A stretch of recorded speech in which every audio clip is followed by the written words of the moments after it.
vamos a leer el pasaje de hoy, Salmo 23:3, es un solo versículo. Así que vamos a leer todo junto en unísono, ¿sí? 1, 2 y 3. Confortará mi alma y me guiará por senda de justicia, por amor de su nombre. Amén. Bueno, en esta mañana vamos a meditar la palabra de Salmos 23:3. No vamos a estar concentrándonos solamente en este versículo. ¿Qué les parece si saludamos a los hermanos que están a su lado diciendo, Dios fortalece tu alma? Bueno, Dios fortalece nuestra alma. Dicen que al ver cómo duermen, ¿no? Un matrimonio, se puede saber más o menos si están casados hace mucho o no. Por supuesto que no es para todos los casos, pero dicen que, por ejemplo, en los primeros 10 años el matrimonio duerme mirándose, ¿no? Uno al otro. Después de los 10 años duermen los dos mirando el techo. Después de los 30 años duermen dándose la espalda. Después de 40 años de casado, cada uno duermen en habitaciones diferentes. Y después de 50 años de casados, ¿cómo dormirían? No sabe dónde está durmiendo su cónyuge, dice, ¿no? Bueno, seguramente alguien inventó esto como una broma, pero lo cierto es que con el paso del tiempo la relación entre las personas puede cambiar. Hasta una relación de amor, los sentimientos cambian, las actitudes cambian y las personas suelen cambiar. Y lamentablemente en la vida espiritual también experimentamos cambios. A veces seguimos a Dios con mucha pasión, buscando su rostro. A veces le damos la espalda a Dios y nos alejamos de Él. Y lo peor es cuando estamos tan perdidos que no sabemos cómo regresar, cómo volver con el Señor. Si tuvieran ustedes que graficar la vida que ustedes vivieron hasta ahora, la vida espiritual, ¿cómo sería ese gráfico? Uno puede dibujar una línea ascendente porque desde el momento en que ha creído en Jesús no ha parado de crecer, ¿no? Ha estado profundizando su relación con Cristo. Por supuesto que no todos experimentamos un crecimiento continuo en la vida espiritual, pero puede ser que alguien haya tenido, ¿no? Ese tipo de vidas donde ha estado creciendo su relación con el Señor.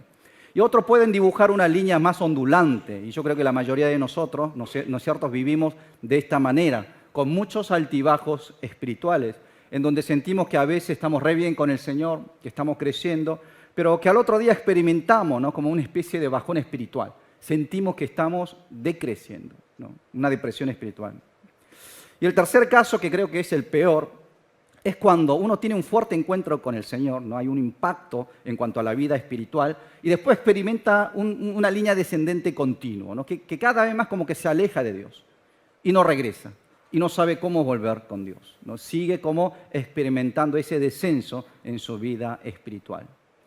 En nuestra vida cristiana hay momentos donde experimentamos una depresión espiritual, distintos tipos, ¿no? Y en vez de ir creciendo, fortaleciéndonos en la fe, solemos experimentar algunas depresiones espirituales.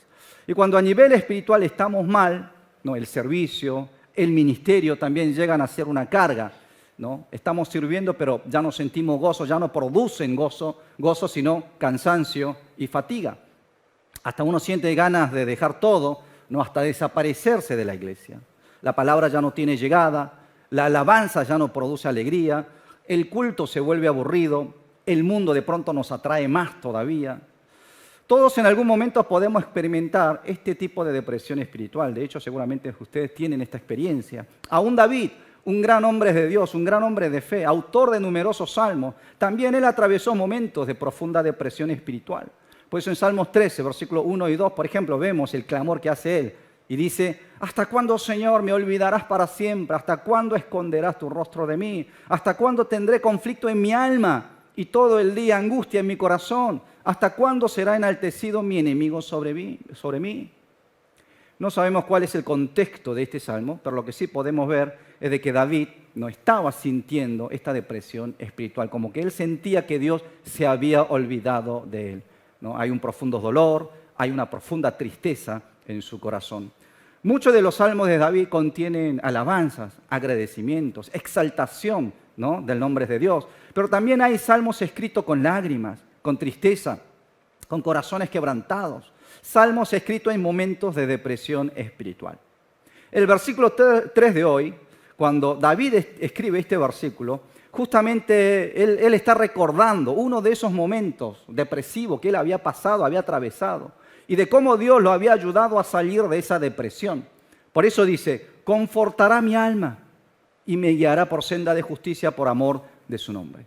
Confortará mi alma, dice. Esta palabra confortar, que en hebreo es shuv, significa recuperar, restaurar, regresar. Por eso en Dios habla hoy, por ejemplo, traduce como me da nuevas fuerzas. O en NBI traduce como infunde nuevas fuerzas. Habla de un Dios que fortalece nuestra alma. No es alma deprimida, es alma caída. Ahora, para que algo se recupere, se restaure o regrese, ese algo tiene que estar o destruido, o desviado, o en mal estado. O sea, cuando David dice, confortará mi alma, o Dios me da nueva fuerza, está diciendo de que él estaba en un estado cansado, agotado, deprimido y sin fuerza alguna. Por eso cuando él dice, Dios me da nuevas fuerzas, está hablando de su propia experiencia, en donde experimentó a un Dios que lo sacó de ese pozo, de esa depresión espiritual, y fue restaurado, recuperado por el Señor. A nadie les gusta pasar por una depresión espiritual, por supuesto, pero inevitablemente esos bajones espirituales se presentan. Nos guste o no, nos enfrentamos momentos en donde nuestra alma necesita ser fortalecida nuevamente. Ahora, ¿por qué atravesamos tiempos de depresión espiritual? Hay un libro llamado La vida en el redil, escrito por el pastor Philip Keller, que de hecho literalmente él fue un pastor de ovejas, tiene experiencia de haber trabajado con ovejas en el campo. Y él cuenta y explica el Salmo 23 desde su propia experiencia como pastor de ovejas. Y él menciona varias características que tienen las ovejas. Dice que una de ellas es que las ovejas se caen, tropiezan con mucha facilidad. Hay un tipo de oveja aparte que caen con más facilidad que las otras. ¿Saben cuál es? Las que están excedidas de peso, las más obesas. Las que son obesas caen con mucha facilidad, son lentas, son presas fáciles para las bestias.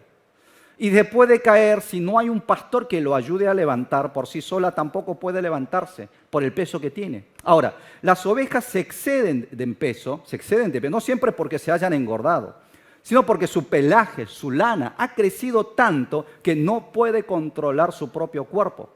Por eso, ¿qué hacen los pastores? Le cortan esos pelos, esquilan esas lanas. Sin embargo, cuando el pastor toma la oveja, toma el cuchillo o la tijera para esquilar, las ovejas, ¿qué hacen? Se resisten. No quieren que les hagas nada, no quieren ser molestados. Ignoran que lo que está haciendo el pastor es por su propio bien. La esquila es necesaria para mantener a las ovejas saludables y felices inclusive, pero al ignorar la intención del pastor, se resisten y huyen de sus manos. Nosotros solemos hacer lo mismo con Dios. Cuando Dios nos quiere tratar, cuando Dios quiere trabajar en nosotros para nuestra salud espiritual, por nuestro bien, muchas veces nos resistimos, rechazamos las manos del Señor. Entonces, la imagen de estas ovejas que rechazan las manos del pastor, podemos observar y descubrir nuestra propia imagen también. Ahora, ¿por qué se presentan las depresiones espirituales? ¿Cuáles serían las causas por las que experimentamos esta depresión espiritual? En primer lugar, la causa de la depresión espiritual es por nuestra ignorancia. Las ovejas caen por la ignorancia, ignoran que el exceso de peso y exceso de lana lo pueden llevar al tropiezo, ignoran que la falta de esquila la puede enfermar e inclusive matar, ignoran que el pastor quiere cortarle la lana por su bien, para salvar su vida, ignoran de este cuidado e ignoran el amor del pastor. Pero para el bien de las ovejas, por más que éstas se resistan, el pastor, ¿qué hace? La toma con fuerza y le esquila la lana, la trata. Al ignorar esto, las ovejas, por supuesto, gritan en su momento, corren, consideran como una molestia este trato del pastor, y nosotros hacemos lo mismo con Dios, ignoramos la buena intención, la buena voluntad de Dios, por nuestra ignorancia muchas veces, por desconocer la voluntad de Dios, por eso solemos caer en la depresión espiritual. En el Salmo 13 de David, él había mencionado, había clamado diciendo esto, ¿por qué te olvidaste de mí? ¿Hasta cuándo vas a esconder tu rostro? David ciertamente estaba bajo una depresión espiritual porque él estaba ignorando de que Dios lo estaba tratando. Él sentía que Dios se había olvidado de él, que Dios había escondido su rostro, pero esto no era así. No, aún más, esa situación de crisis que estaba pasando era porque Dios lo había permitido. Dios estaba trabajando sobre su vida. Pero él ignoraba esta intención de Dios, ignoraba por completo de que Dios estaba trabajando en él y por él. Por eso, al no entender esta razón, ¿no? Él solamente veía el sufrimiento, solamente veía ese dolor, ¿no? De hecho, hasta entonces para David, Dios tenía que ser alguien que prospere su vida. ¿no? Y castiga a sus enemigos, ¿no? Muchas veces nosotros también pensamos de esa manera. Dios, vos a mí me tenés que tratar bien, ¿no? Y a lo que me trata mal a ellos sí lo tenés que castigar, ¿no? Pero después de haber comprendido la voluntad de Dios, David confiesa lo siguiente en Salmo 119, 71. Dice, me hizo bien haber sido afligido, porque así llegué a conocer tus decretos. Después descubre, claro, Dios me trató, Dios me puso en esas situaciones, porque esto era lo que Dios quería. Que yo llegara a conocer su decreto, su palabra, descubrir quién era Dios. Que no me quedara allí como un ignorante espiritual, sino pudiera conocer las verdades de Dios. Muchas veces nosotros pensamos lo mismo que David, ¿no? Que Dios me tiene que bendecir, prosperar mi vida, castigar a los que me ofenden. El problema es que aún creyendo nosotros a Dios, adorando, sirviendo al Señor, podemos padecer sufrimientos. En ese momento comenzamos a cuestionar a Dios diciendo, ¿por qué a mí Dios? Con todo lo que hice por vos, los cultos que vine, los servicios que participé, las ofrendas que te entregué, hice tanto por vos, ¿por qué tengo que sufrir esto? Si ustedes juzgan o califican a Dios solo por las situaciones que están pasando, entonces están ignorando esta voluntad de Dios. Están ignorando por completo este corazón de Dios. Cometemos el mismo error que David cometió. Aún los cristianos, los hijos de Dios, podemos sufrir. Porque Dios no siempre actúa como nosotros queremos. Dios actúa como Él quiere. Amén. Entonces no depende de nosotros, depende de Él. Tenemos que poder comprender esa verdad. Hermano, lo que un pastor hace por sus ovejas siempre es por el bien de ellas. ¿Por qué? Porque las ama. Cuando apoya un cuchillo, una tijera, es para quitarle esas cargas, esas lanas excedentes que no les sirve. Es por el bien de las ovejas. Es así. A veces Dios permite dolor en nosotros. Nosotros gritamos del dolor, por supuesto, nos quejamos con el Señor, pero Dios lo hace para el bien de nuestras vidas. La ignorancia muchas veces nos lleva a no comprender el corazón del pastor, la voluntad de nuestro Dios. Por eso Oseas declara lo siguiente en Oseas capítulo 6, versículo 1 al 3. Dice, vengan y volvámonos al Señor, porque Él arrebató, pero nos sanará. Él hirió, pero nos vendará. Él nos dará vida después de 2 días, al tercer día nos levantará y viviremos delante de Él. Conozcamos y persistamos en conocer al Señor. Segura como el alba será su salida. Vendrá a nosotros como la lluvia tardía regará la tierra. Dios hirió, arrebató, dice al pueblo de Israel. ¿Por qué? Porque ellos habían abandonado a Dios, fueron detrás de los dioses paganos, cayeron en la idolatría. Justamente para que ellos regresaran de esos pecados. ¿Qué hizo Dios? Dios los hirió. Pero ¿qué dice Oseas? Él nos hirió, pero Él nos va a sanar, ¿no? Él nos lastimó, pero Él nos va a vendar, ¿no? Por eso aquí muestra el corazón de Dios, un Dios que hiere a sus hijos para que regresen con el verdadero Dios, con ese Dios que los ama. Lo que ellos habían padecido fue un padecimiento con propósito. Es sobre este Dios que Oseas está hablando. Él arrebató, pero nos sanará. Él hirió, pero nos vendará. Él nos dará vida y nos levantará, dice Él. Así que conozcamos y persistamos en conocer al Señor. No seamos ignorantes con Dios. Conozcamos cómo es Él, quién es Él, ¿no? ¿Qué es lo que Él quiere de nosotros? Entonces preguntémonos, ¿qué tanto ustedes conocen de Dios? ¿Conocen bien al Señor? Hermanos, tenemos que ir conociendo cada vez más sobre el Señor. Tenemos que poder salir de ese lugar de la ignorancia. Muchas veces sobre los asuntos del mundo conocemos demasiado bien, ¿no? Sobre cómo funciona la política, opinamos, ¿no? Somos expertos. Cuando observamos partidos de fútbol, somos expertos, somos todos directores técnicos, tenemos esos conocimientos. Del mundo conocemos un montón, cómo funciona el mercado, cuáles son los problemas sociales, hablamos, discutimos todo el tiempo. Pero cuando hablamos de Dios, cuando tenemos que hablar sobre Dios, sobre la fe, sobre la palabra del Señor, nos callamos. ¿Por qué? Porque somos ignorantes. No nos interesa. Pero eso muchas veces nos lleva a la depresión espiritual. Nos lleva a experimentar esa caída, ese bajón espiritual. Muchas veces cuando hablo con los hermanos, escucho sus testimonios y muchas veces la gente cuenta sobre cómo ellos conocieron a Cristo. Y es increíble ver que casi todos los hermanos pasaron por momentos de dolor y de sufrimiento. De distintos tipos, ¿no? Algunos por una enfermedad propia o de un familiar, la pérdida de un ser amado, otro tipo de aflicciones, dolencias. Y muchos se acercaron más a Dios justamente por esas situaciones de dolor. Y es así como funciona muchas veces. Dios suele permitir dolor en nosotros. Pero está esta confianza que Oseas está expresando. Él nos sanará. Él nos vendará. Él nos dará vida y Él nos levantará. Tenemos que conocer a este Dios. Amén. Que permite situaciones de dolor, pero para nuestro bien. Y Él finalmente nos va a sanar y nos va a levantar. Amén. No quedarnos con la ignorancia. En segundo lugar, lo que causa la depresión espiritual es la abundancia. ¿Cómo? Si la abundancia es lo que todos nosotros buscamos. Algunos hasta buscan a Dios porque quieren ser bendecidos y tener una vida abundante. De hecho, Jesús también, en Juan 10:10, dice, yo vine para que tengan vida y para que la tengan en abundancia, dice el Señor. Pero ahí habla de la vida. Pero está la otra abundancia, abundancia material. Que aunque fuere una bendición, lo aceptamos como una bendición. Pero muchas veces eso nos puede llevar a olvidarnos de Dios, a alejarnos del Señor. Puede ser una causa de depresión espiritual. Como les dije, una oveja engordada, esta oveja que ha aumentado su lana, son más propensos en caer, ¿no? Y no pueden levantarse por sí solas. A nosotros muchas veces nos pasa lo mismo. Cuando disfrutamos de la abundancia de bienes materiales, de la comodidad que viene de esta abundancia, somos más propensos en alejarnos de Dios y de caer en pecado. Miren lo que dice en Isaías 2:7-8. Dice, su tierra se ha llenado de plata y de oro, y sus tesoros no tienen fin. También su tierra se ha llenado de caballos y sus carros son innumerables. Qué bueno, ¿no? Poder tener esta vida. Pero mire lo que dice el versículo 8. Además, su tierra se ha llenado de ídolos.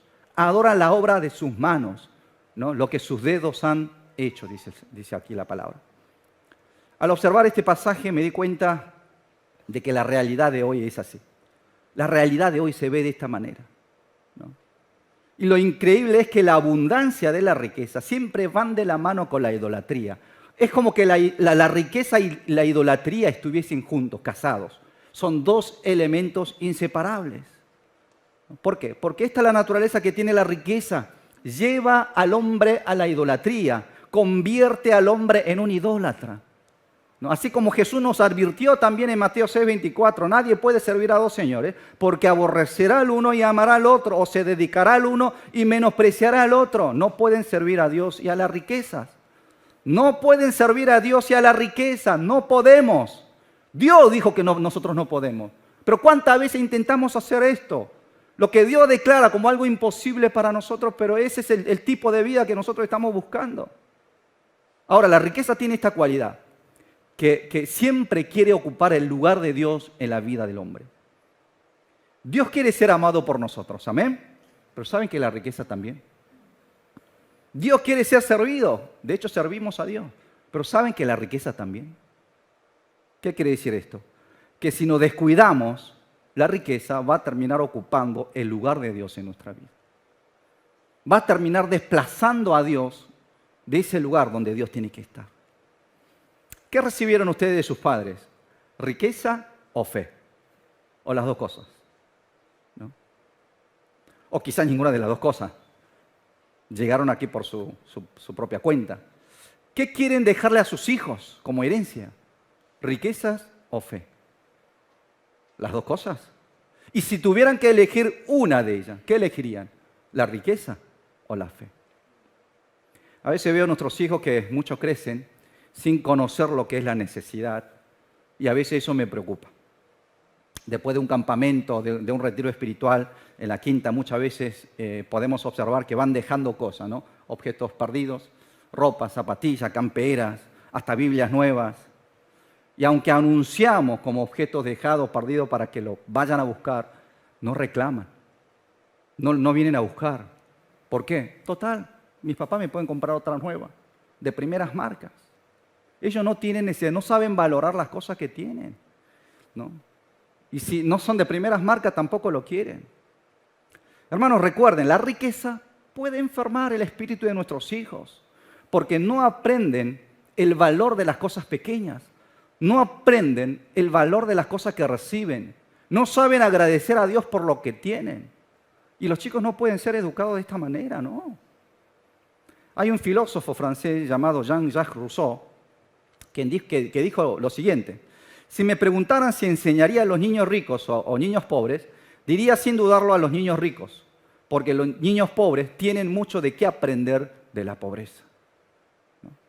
A veces, es verdad, la abundancia puede corromper, ¿no?, el carácter, el espíritu de nuestros hijos. Agur, el autor de Proverbios, capítulo 13, él dice lo siguiente en los versículos 8 y 9. Y no me des pobreza ni riqueza, solo dame mi pan cotidiano. No sea que me sacie y te niegue o diga, ¿quién es el Señor? No sea que me empobrezca y robe y profane el nombre de mi Dios. Este hombre está preocupado porque sabe lo que la riqueza puede hacer, pero también sabe lo que la pobreza lo puede llevar, hacia dónde lo puede llevar. Y según esta palabra podemos ver que la riqueza tiene la tendencia de llevarnos a negar a Dios, a olvidarnos del Señor. A veces no lo hacemos con la boca, no lo hacemos con nuestra mente, pero sí con nuestros actos, sí con nuestros hechos negamos al Señor. Porque nos alejamos de Dios, dejamos de obedecerle, ya no sentimos la necesidad de tener comunión con Él. Hermanos, Dios pide equidad. De hecho, Agur está confiando, orando, pidiendo esa equidad en su vida, un equilibrio entre la riqueza y la pobreza, porque para él la relación con Dios es más importante que la riqueza o la pobreza. Cuando uno sigue solamente la abundancia, la riqueza, eso nos puede alejar de Dios, nos lleva a amar más al mundo que a Dios. Y como consecuencia caemos en una depresión espiritual. Y hay gente que se pregunta, ¿cómo puede ser que me sienta tan mal si no me falta nada? Tengo casa, auto, familia, pero ¿por qué tengo que estar deprimido? Y porque hay una necesidad de Dios en esa persona. Hay un lugar que Dios tiene que estar ocupándolo. Sin embargo, lo ha olvidado. Lo ha olvidado. Por eso, hermanos, recuerden y revisen si el cansancio o la depresión espiritual que están experimentando no es por las necesidades materiales que estén padeciendo, sino porque ustedes no están buscando al Señor. Porque estamos lejos, apartados, alejados de Dios. En tercer lugar, entonces, ¿cómo podemos salir o superar, ¿no?, esta depresión espiritual? Lo podemos superar por medio de la palabra de Dios. La única manera de salir de esto, hermano, es por medio de la palabra de Dios, solo escuchando su palabra. Cuando una oveja se pierde, se aleja de su pastor, el pastor, ¿qué hace? Sale a buscar a esa oveja llamándolo por su nombre. Como la oveja no tiene la capacidad de encontrar el camino por su propia cuenta, es importante entonces escuchar esa voz del pastor y seguir esa voz. Y para salir de la depresión espiritual tenemos que hacer lo mismo, tenemos que estar atentos a la voz de Dios, escuchar su voz y seguirle. En Hechos capítulo 2 vemos a Pedro, que después de recibir la llenura del Espíritu Santo se para a predicar frente a los judíos. El mensaje central de su prédica fue, ¿no?, de que ustedes habían matado a Jesús, ustedes crucificaron a Cristo. Eso es lo que él le dice a los judíos. ¿Y saben cuál fue la reacción de estos judíos frente a la palabra de Dios después de escuchar esa palabra? Dice en Hechos 2:37, entonces cuando oyeron esto, se afligieron de corazón y dijeron a Pedro y a los otros apóstoles, hermano, ¿qué haremos? Se afligieron de corazón, dice, o como dice en Reina Valera, se compungieron de corazón.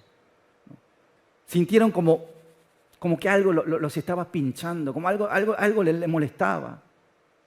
Fueron tocados por la palabra de Dios y como consecuencia se arrepintieron, entregaron sus vidas a Cristo y también se bautizaron. Hubo un cambio en su vida. Ese cambio vino como resultado de haber escuchado la palabra de Dios. Por eso, hermano, la palabra de Dios tiene poder para cambiar nuestro corazón y nuestras vidas. Amén.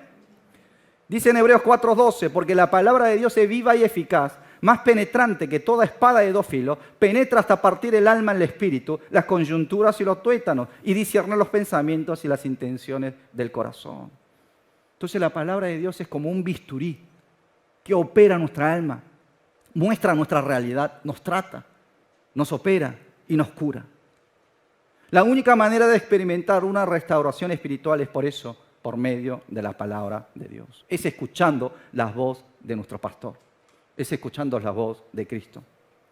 Seguramente al escuchar la palabra de Dios, ustedes habrán experimentado momentos en donde sienten que tienen que responder frente a esa palabra, sienten una carga, o como estos judíos, sienten esa aflicción, ¿no?, en donde sus corazones se compungen. A veces le respondemos, le obedecemos y muchas veces ignoramos la palabra. ¿No es así como nos comportamos?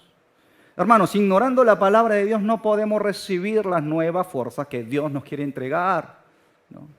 Esa alma que Dios quiere confortar, esa confortación viene muchas veces, ¿no? Esa conformidad viene muchas veces por medio de las palabras del Señor. Solo cuando somos quebrantados frente a su palabra, solo cuando escuchamos su voz y cambiamos el rumbo, solo cuando, compungidos por la palabra de Dios, nos arrepentimos y seguimos a Cristo. Son momentos donde podemos recibir esas nuevas fuerzas. ¿Y por qué David dice que Dios confortó su alma? ¿Por qué Dios le dio esta nueva fuerza? Vamos a leer el versículo 3 completo una vez más. Dice, confortará mi alma y me guiará por senda de justicia por amor de su nombre. ¿Qué dice de la mitad del versículo para atrás? Que Dios confortó su alma, ¿para qué? Para guiarlos por senda de justicia, por amor de su nombre. Esta senda de justicia, hermanos, es camino de vida, caminos de Dios. No es un camino fácil. Es un camino por donde solo podemos caminar con el pastor, con Cristo. Por eso Dios, por medio de la sangre de Cristo, nos justificó para que caminemos por esa senda. Caminamos por esa senda por el amor de su nombre. Debemos vivir por el amor de su nombre. Solo Jesús puede renovar nuestras fuerzas para poder seguir caminando por esa senda. Hermanos, Dios quiere que caminemos con Él, que le sigamos a Él, porque Él es nuestro verdadero pastor. Y cuando caminamos con Él, escuchando su palabra, de Él recibimos nuevas fuerzas, ¿no? Y podemos experimentar a Dios que fortalece mi alma, un Dios que fortalece nuestra alma. Amén. Vamos a cerrar nuestros ojos.